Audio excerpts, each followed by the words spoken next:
Hi, today I'm going to be reviewing The Duke Next Door by Celeste Bradley. There will be spoilers, and yeah. So, I did not like this book at all, and part of it has to do with the fact that it is the second one in a trilogy, I believe, and there is a lot more story missing because this is the second one. And I always have a hard time with romance novels that basically rely on the previous novels to tell a lot of their story. Most good romance authors will sort of leave most of the character development for their character's actual novel, or they will show it happening concurrently. They'll go back, if there were events that happened in the first book, they'll sort of go over it again. This did not really happen. I kind of got the gist of what happened in the first book, but there was apparently a lot of development between the main guy, Calder, and the main girl, Deirdre. Because apparently Deirdre's sister was in love with Calder's younger brother, but accidentally accepted a marriage offer from Calder himself, who's a marquis. And then stuff happened, and it seems like Deirdre and Calder had development in the first book, because they even mention it, she's been collecting these articles about him and everything. So when the novel first starts off, they get married within probably the first 30 or 40 pages, maybe not even that long. It kind of, as sort of a convenience type of thing, but it doesn't seem to be very natural or very passionate, or there's no real reason for it other than he seems to want a wife and doesn't need all the scandal, and she needs to marry somebody who's going to become a duke. He is the heir to a dukedom, so he could become a duke, because she has to marry a duke in order to get this great amount of money from her, I think, like, grandfather or great grandfather. But her two cousins are also like trying to do that as well. Whoever becomes a duke first wins the money. But anyway, so supposedly Calder has this great big secret, and it's talked about in the very beginning of the book and even on the cover, and you think it's going to be this big thing. And it turns out that he has a daughter, and he doesn't really spend that much time with her or whatever, and he's hoping that his wife can make a lady out of her. She's like 7, and she likes to, get dirty and run around and whatever, and it's because he's not being a father. But you think, okay, there's going to be a bigger secret than that, but there's no real tension at all. They try to create some tension by adding in these 2 solicitors, because they've been managing the fortune that will eventually go to one of these girls when their husband becomes a duke.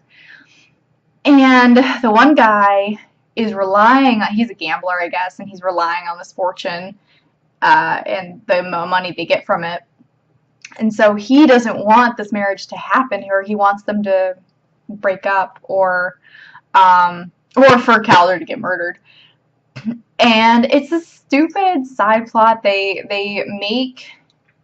pick this one guy who's madly, crazily in love with Deirdre, try to steal her away and kill Calder, and it's lame and stupid, and it just bugs me. It seems like she had to put that in there to create some sort of tension, because otherwise there wasn't going to be any.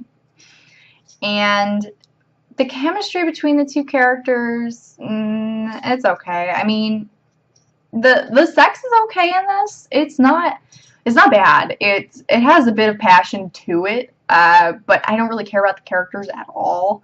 And you don't see the development, because this is the second book, and apparently there's development in the first one. And you also see her other cousin, who hasn't married yet, start to have development with another guy who, they're the 2 main characters in the third book. And that annoys me, because you shouldn't have that kind of development going on in the book that isn't theirs. And so it annoys the crap out of me because it means that you basically need the entire trilogy in order to get the whole picture. It's not just, you know, oh, you might know a little bit more about them or have a better appreciation. No, it's like you need to have these other ones. And that makes it a little bit more difficult to just pick up a romance novel and start reading it. I've read plenty of authors where it wasn't the first book in the series and I didn't have a problem with it because they went back over it. Yeah, so I didn't like this at all. And from reviews, it's not, even getting the other two books isn't really, even though part of the story might be missing from this one, the writing feels very lazy. And apparently that's the case with the other two books in this trilogy too. And some people really like her. So if you like her, I'm sorry. I didn't like her, and it's probably partially my fault for getting the second book. But even then, there was still just no passion, and it was very lazy. The other thing that really bugged me is Calder is a marquis, not a marquess, and I don't believe they had marquis because marquis is a French is the French term. So, and marquess is what it is in England. So that bugged me. I'm like, and correct me if I'm wrong. I might be wrong. Maybe they did have marquis, and some people refer to themselves as marquis, and sometimes they refer to themselves as marquesses. And maybe they didn't even explain this in the book, but maybe he's a marquis. Like he has a French title because he's actually a marquis in France, but he lives in England. That doesn't make any sense to me if that's what it is, but they don't explain it. So, I mean, me who has only read romance novels, I can get the gist of the peerage. Well, I also looked it up online, and so there wasn't any marquis mentioned. So I don't know. That just bugged me a little bit, but yeah, I would pass on this one. I wouldn't even bother reading it. It was not worth my time. It was a quick read. I'll give it that. It's a typical, you know, just a little over 300 pages, but it was not worth it at all. So I hope you found this helpful. If you like her, I'm sorry. And if I'm wrong about the Marquess thing, let me know. And I will talk to you guys later. Bye.